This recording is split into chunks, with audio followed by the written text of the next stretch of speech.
Sidi Ould Daman, bonjour. Bonjour. Mohamed Ould Razouani est le dauphin du président Aziz, officiellement désigné. Va-t-il s'inscrire dans la continuité de son action? Ce n'est pas un dauphin, il n'est pas officiellement désigné. Mohamed Razouani est un Mauritanien qui jouit de ses droits civiques et qui s'est présenté avec un projet précis, ambitieux et réaliste. Quelles sont ses priorités? Ses priorités, il part d'un constat très important.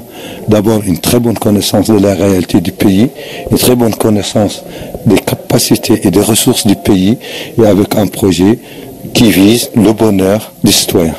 En fait, il veut offrir une vie décente à tous les citoyens mauritaniens. Alors la sécurité est importante dans le programme du candidat Razouani, qui a été chef d'état-major pendant 10 ans, mais certains indicateurs de développement, comme la santé, l'éducation, sont assez bas. Quelles seront les mesures proposées pour lutter contre ces inégalités? Je peux vous assurer qu'il a une très bonne maîtrise du dossier sécuritaire et de la défense, pour l'avoir dirigé pendant une bonne dizaine d'années.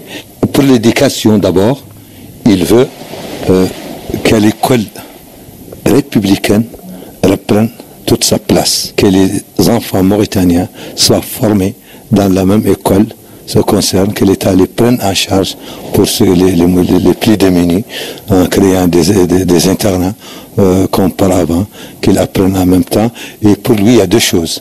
Il y a d'abord le côté matériel, construction d'écoles, ça c'est facile, mais il y a surtout la construction de l'humain, de l'esprit, l'enseignant.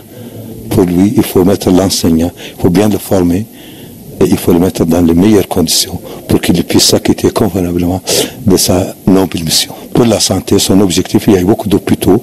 Dans toutes les capitales régionales maintenant, il y a des hôpitaux qui sont plutôt équipés. Et là, il continue. Son objectif, c'est quoi? C'est généraliser la couverture sanitaire, c'est-à-dire que tous les Mauritaniens aient leur carte CNAM. D'autres candidats se sont fixés comme priorité l'unité nationale, la lutte contre l'esclavage. Le candidat Razouani n'utilise pas ce terme et préfère parler, lui, de discrimination. C'est un terme qui dérange. Pour lui, la diversité culturelle et ethnique est plutôt une source de richesse.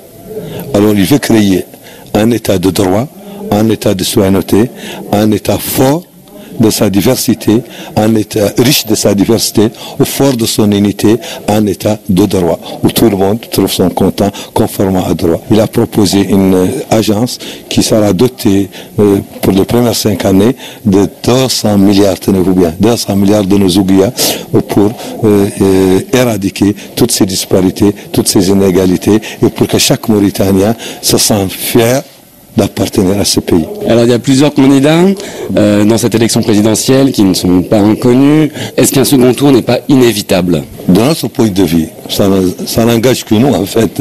De notre point de vue, il n'y aura pas de second tour. D'abord, notre candidat a commencé sa campagne avec la majorité que Gougar, c'est une majorité, vous êtes d'accord avec moi? Entièrement, cette majorité est avec lui. Avec plusieurs partis de l'opposition, même de l'opposition radicale, tous les meetings que notre candidat a tenus dans les capitales régionales étaient une espèce de référendum. En fait, l'affluence populaire était tout simplement imposante, inédite.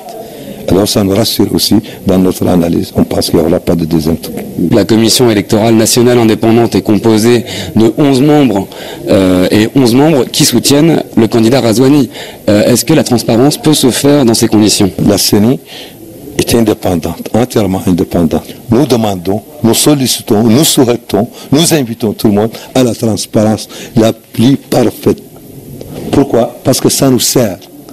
Si on gagne, on veut gagner haut la tête. Si le candidat Razouani remporte les élections, est-ce que Mohamed Ould Abdelaziz jouera un rôle politique ou aura un statut officiel? Mohamed Abdelaziz est un président d'abord, mauritanien, qui, pour nous, à la majorité, qui a réalisé beaucoup de choses.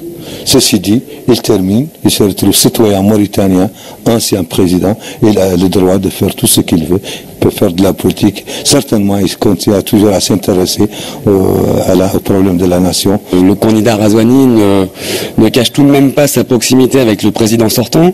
Certains disent qu'il ne sera qu'une parenthèse pour permettre au président Aziz de revenir dans 5 ans. Tout ce que je peux assurer qu'Aziz ne peut plus revenir, parce que la Constitution est très claire.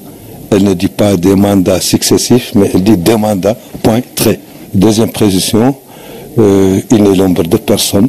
C'est vrai qu'il appartient à cette majorité qui gouverne encore. Le président Aziz, je vous le rappelle, il gouverne encore, il a respecté la Constitution et il va surveiller, il va superviser une transition, une alternance pacifique au pouvoir. Sidi Ould Oman, merci.